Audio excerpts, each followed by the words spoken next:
What are some hygiene tips everyone should know?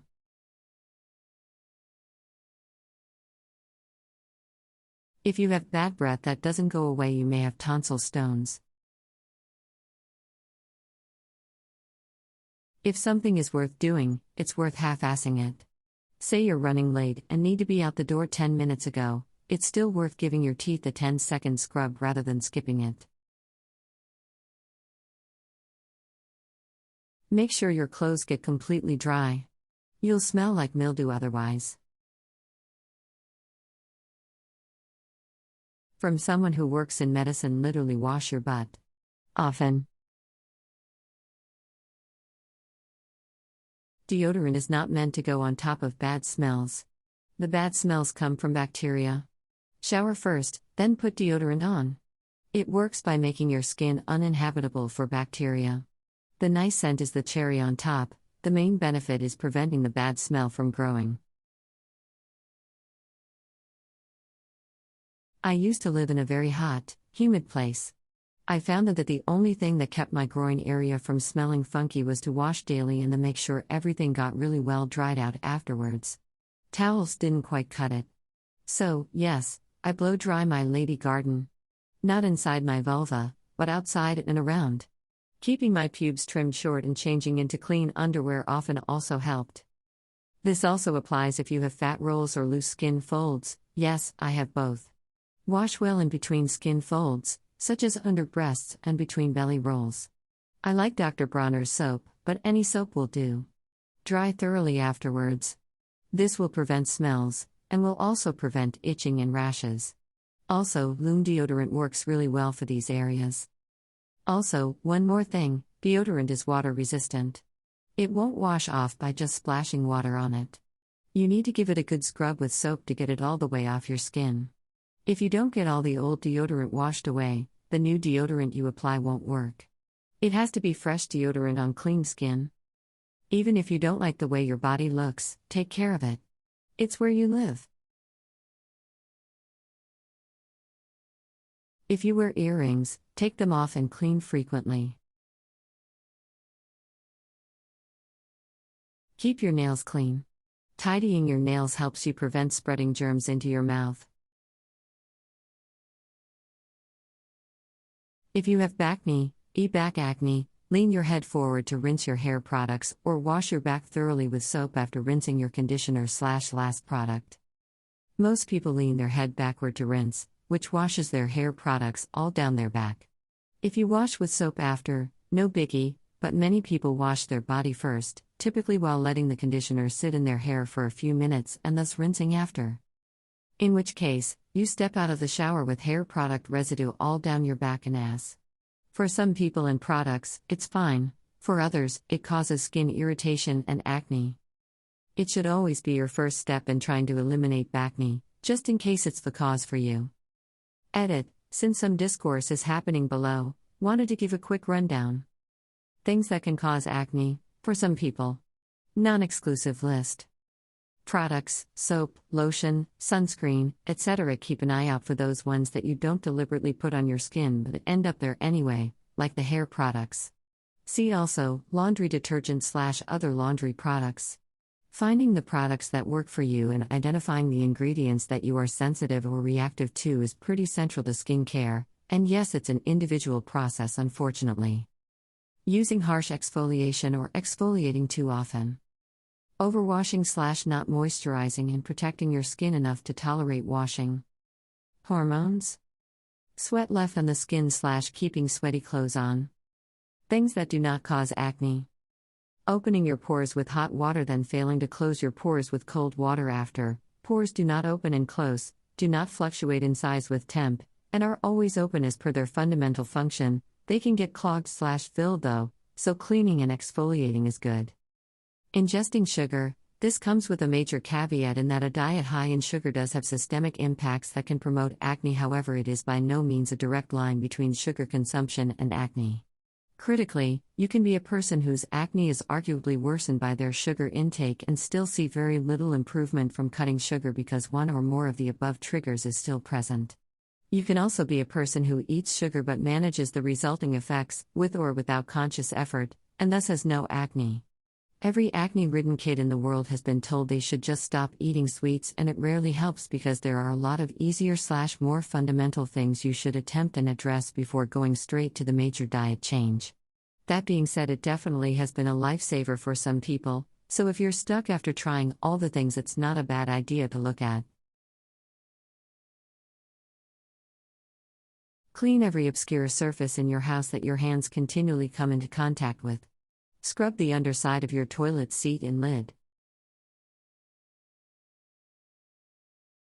If someone offers you breath mints, take them without question.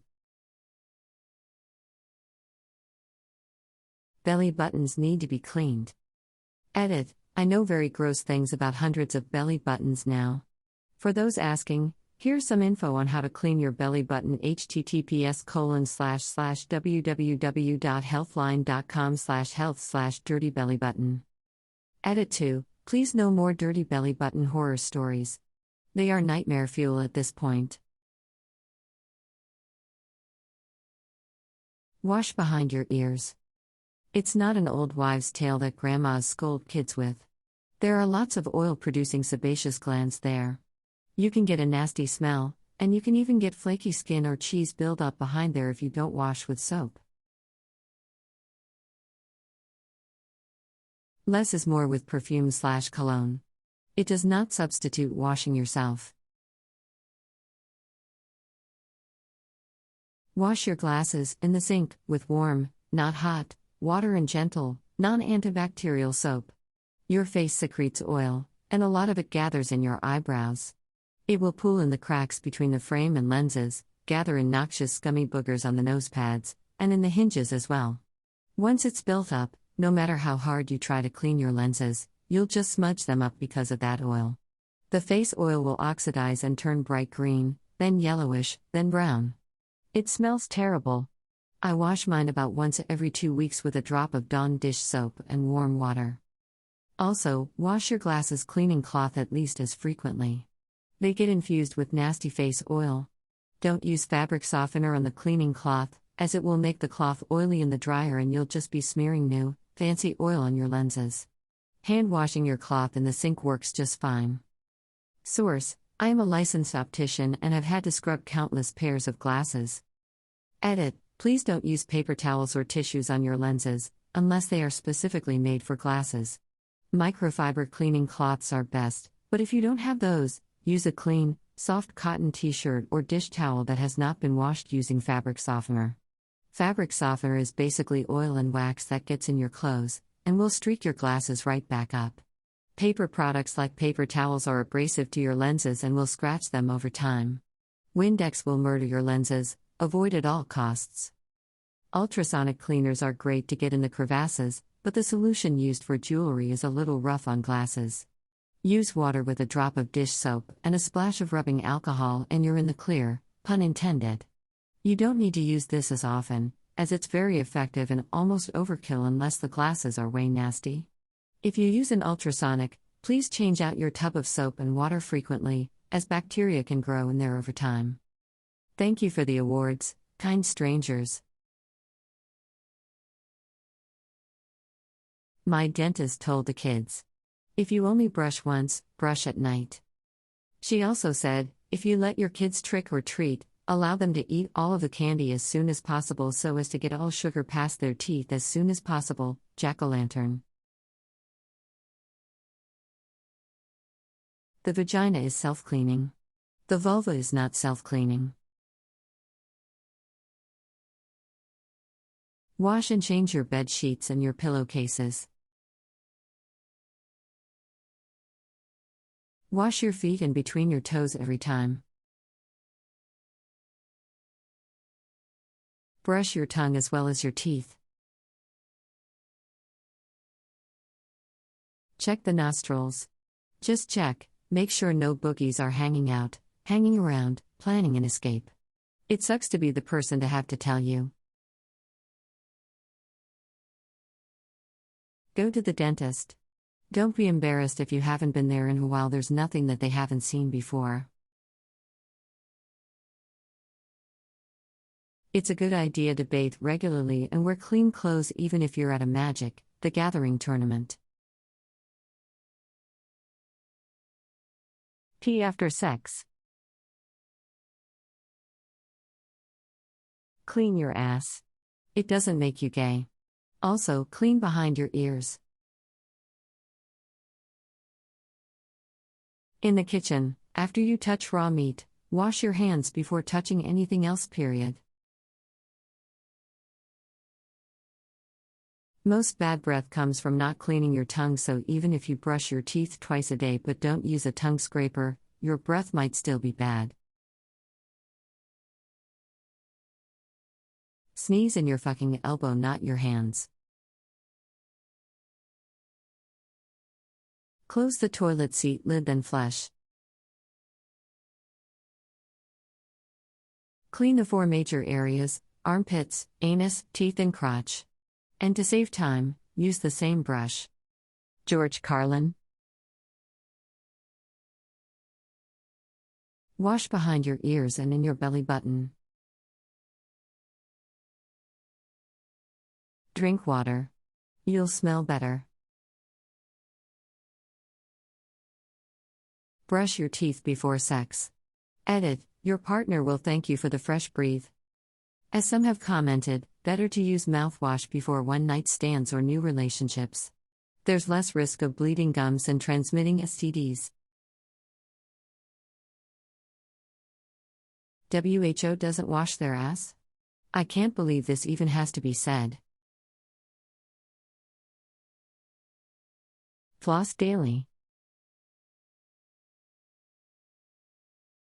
I have severe clinical depression, and these are some things I've been told that were game changers for me. 1. Clean clothes and a hot shower will make you feel like $1,000,000 on your worst days. 2. If you have long hair that tends to knot a lot, brush your hair wet and start from the bottom and work your way up towards your scalp. 3. If you can't bring yourself to put your clothes away, start piles. You know what's clean, you know what's dirty, and what you can wear again. Edit. Holy shit, I was not expecting this comment to blow up. Thank you everyone for all the awards, helpful tips, support, taking the time to read, offer tips, and support one another. Reading all these comments has made my entire year and really moved me. You're all so kind and wonderful. We're all in this together, chin up, keep fighting, and know my DMs are always open if anyone needs an ear, crying face, heart, one day at a time. Drink more water. If you can smell your body odor a little bit, other people can smell you a lot stronger. Wipe your ass after doing an activity or ripping a wet fart. Guarantee there's some burnt butter that leaked through your anus. Cleaning your ass doesn't mean you're gay or less manly.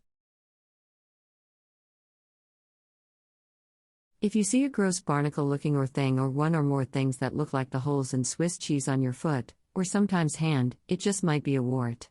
Whether you feel equipped to diagnose and treat it on your own or you want to have a doctor take a look, make sure to treat the area like a biohazard with socks and gloves and such.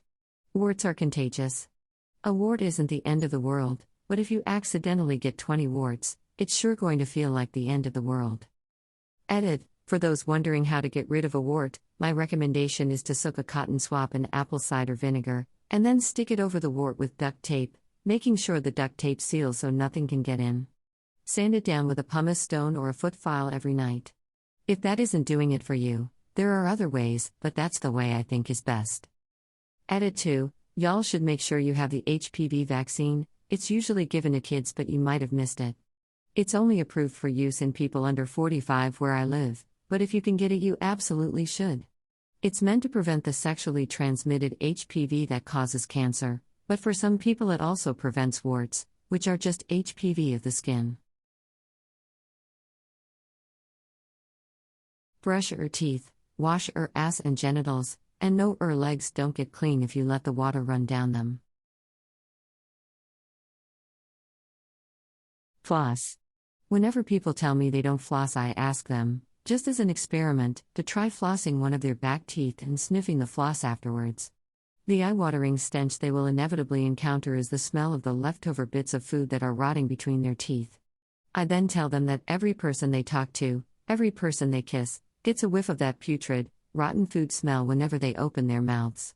The prospect of the almost unbearably painful dental procedures they will have to get due to a lack of oral hygiene doesn't motivate most people, but the stench does. So floss. Disinfect your phone regularly. Ideally, daily.